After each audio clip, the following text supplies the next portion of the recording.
Queridos irmãos e irmãs, ontem na liturgia nós refletíamos sobre o tema da consolação, que perpassava a liturgia da palavra de ontem, tanto na primeira leitura tirada da segunda carta de Paulo aos Coríntios, como na abertura do Sermão da Montanha, nas bem-aventuranças, quando se falava de bem-aventurados, portanto, de consolação. Hoje, um tema que perpassa a liturgia é o da lealdade, da fidelidade, né? Ontem da consolação, hoje da fidelidade. Na primeira leitura, também da segunda carta de Paulo aos Coríntios, continuação, Paulo fala dessa postura de coerência da parte de Deus. Deus não é sim e não, né? Jesus Cristo, Filho de Deus, né, que nós pregamos, nunca foi sim e não, disse Paulo, mas somente sim. Nele nós temos o sim das promessas de Deus que se cumprem. Paulo nessa carta tem, aliás, são várias cartas que são juntadas nessa segunda carta aos Coríntios. Ele tem que falar muito de si mesmo, do seu ministério, né? É, como eu disse ontem, a carta do missionário, a carta do apóstolo, né, da figura do missionário. Então ele também tem que se defender, porque os coríntios esperavam uma visita que ele desejava fazer e prometeram, mas que não pôde fazer.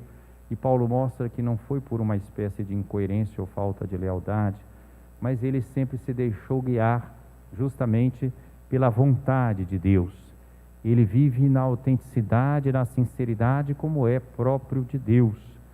Então é Deus quem nos confirma, a nós e a vós, em nossa adesão a Cristo. Ele é que nos sustenta. É Deus quem nos ungiu pelo Espírito, o selo do Espírito que foi derramado em nossos corações. Paulo mostra na sua carta que ele é dócil ao Espírito. Então às vezes ele faz um plano, mas o Espírito conduz noutra direção, e que ele acata e que ele obedece.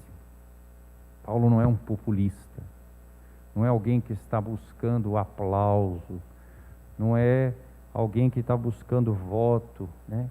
Mas é alguém que se deixa conduzir por Deus. Então isso é que ele está dizendo nessa carta e mostrando que da parte de Deus não existe sim e não, mas somente sim.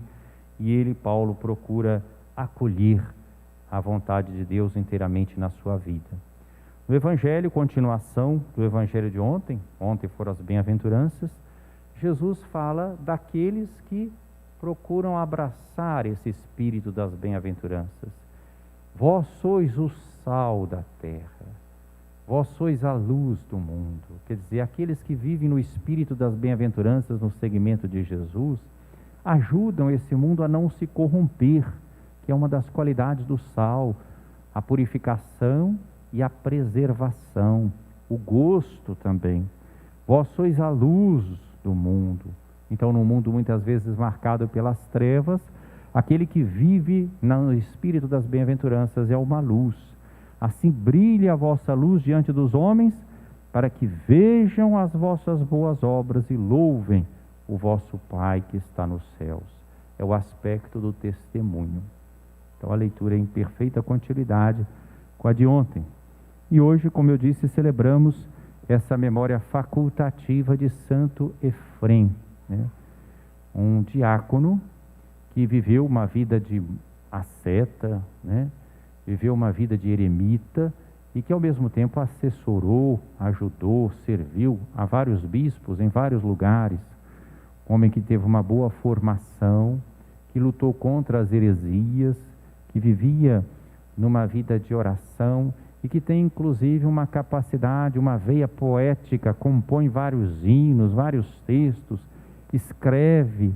Muitos dos textos de Santo Efrem entraram na liturgia siríaca, né? O último lugar que ele ficou foi em Edessa. Chegou a ser chamado mais de uma vez, insistiram com ele para que ele fosse nomeado, ordenado bispo, mas ele se recusou e continuou sempre nessa vida mais de eremita e ao mesmo tempo de serviço. Seus escritos foram tão apreciados que ele passou a ser considerado então doutor da igreja, e muitos dos seus textos passaram a ter uso litúrgico naquela região. foi um grande cantor da Virgem Maria, né? Santo Efrem também nos dá uma grande contribuição na reflexão mariana no seu tempo, e um baluarte contra as heresias daquele período. Um homem realmente de espírito eclesial, de espírito de serviço. Que Santo Efrem interceda por nós, pelos diáconos e por todo o povo de Deus, para que nós sejamos um povo diaconal, um povo também leal, fiel, sal da terra, luz do mundo, que deixa a sua marca neste mundo de acordo com o espírito das bem-aventuranças. Louvado seja nosso Senhor Jesus Cristo.